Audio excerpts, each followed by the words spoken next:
Hi everyone, my name is Stacey Fisher. I'm a postdoctoral fellow at the University of Toronto in the Data Linkage School of Public Health. And today I want to talk about some of my doctoral work I did at the Ottawa Hospital Research Institute, looking at life expectancy and healthcare use of individuals with dementia in Ontario, Canada, using population level data. So dementia is the fifth leading cause of death globally, accounting for 2.4 million deaths in 2016. And is associated with substantial morbidity and high healthcare use. Canada came out with a national dementia strategy last year, backed by a $50 million federal investment. One of the main objectives of this strategy is to improve the quality of life of people living with dementia and their caregivers, in part by supporting planning and action that maximizes quality of life. As a part of this, patients, families, and caregivers should have a general understanding about what to expect after dementia diagnosis. Although care needs among individuals with dementia are known to be higher than for those without, the formal care experience from dementia diagnosis to end of life is largely undescribed. So the objective of this work is to examine the life expectancy and formal care experience of individuals with dementia after diagnosis in Ontario, Canada, using population-level data. This study adds uniquely to the literature by providing a population perspective of the dementia care experience and by evaluating healthcare use across health sectors, including long-term care, home care, inpatient, and outpatient care.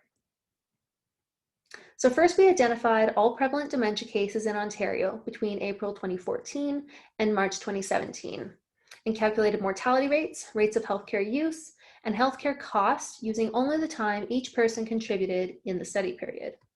Rates were stratified by type of care and disease timing, as described here on the slide.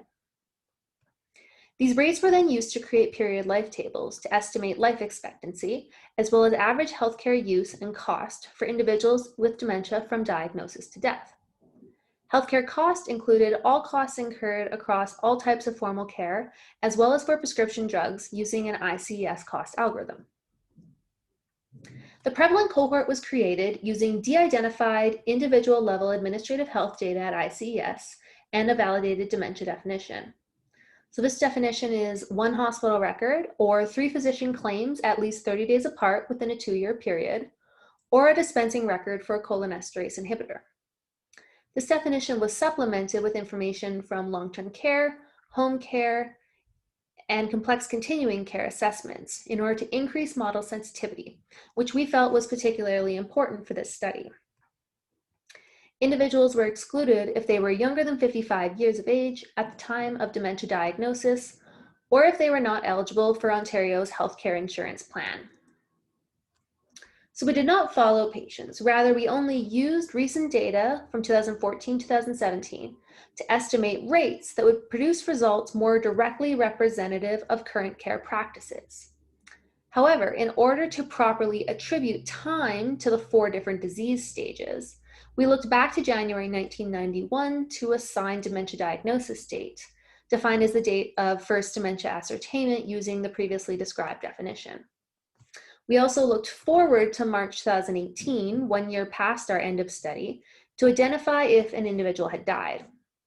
This allowed for each day in the time frame of interest to be attributed to a disease stage, like we see in the example here. So each day in the study period was also then associated with formal healthcare use if it occurred, and with cost of that care. So on to the results. First, we used the mortality rates to estimate life expectancy using life tables in our population-based dementia cohort. Stratified these by age of diagnosis, diagnosed before or after age 75. So we see life expectancies ranging from over 4 years for males diagnosed 75 plus years of age, up to 10 years for females diagnosed prior to age 75. So in general, we see that women and those who are diagnosed at younger ages have longer life expectancies, which is consistent with the literature. So next, the life expectancy life tables were extended using Sullivan's method to estimate average healthcare use across the types of formal care. So here we see the formal healthcare use from diagnosis to death among individuals, males and females, diagnosed prior to age 75. So males diagnosed prior to age 75 were found to have to spend an average of 3.7 years, or 42% of their life after diagnosis, receiving care, including over 2 years in long-term care. Females diagnosed prior to age 75 were found to receive care for almost 4.7 years, of almost 50% of their life after diagnosis, including 3.4 years in long-term care. Males diagnosed after age 75 spent 2.2 years, or 50% of their life after dementia diagnosis, receiving care, of which 1.2 years were in LTC. And females diagnosed after the age of 75 spent 3.1 years, or 60% of their life after dementia diagnosis, receiving care, of which about 2.2 years was in long-term care. So here we have a figure of healthcare use and cost per 100 person days stratified by disease stage. So we see that healthcare use increases with increasing disease stage to where care is received on average of an almost 80 per 100 person days in the last year of life. Rates of long-term care use also increase with disease stage to 55 per 100 person days in the last year of life. The black points and the axis at the top show average healthcare costs per 100 person days in Canadian dollars.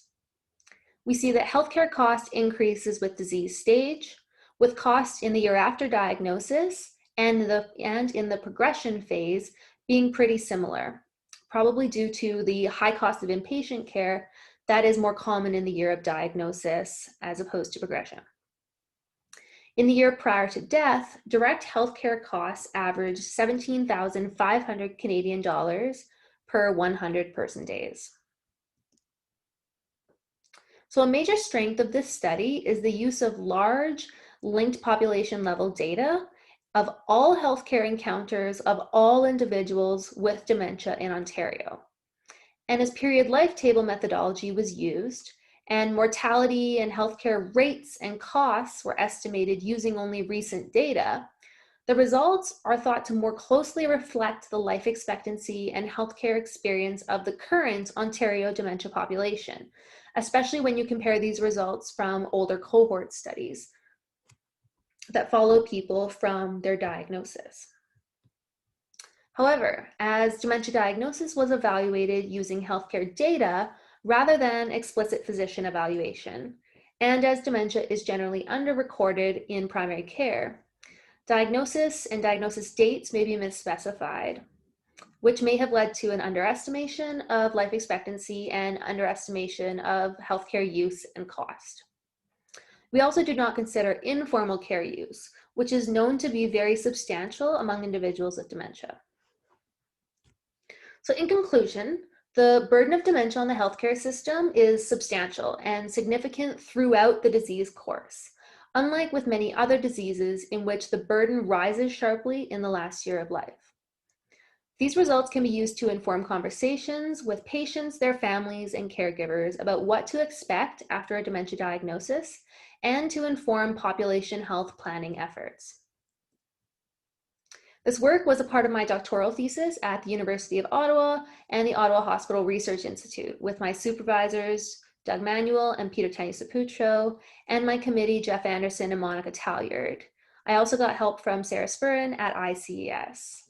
Thank you all so much for listening.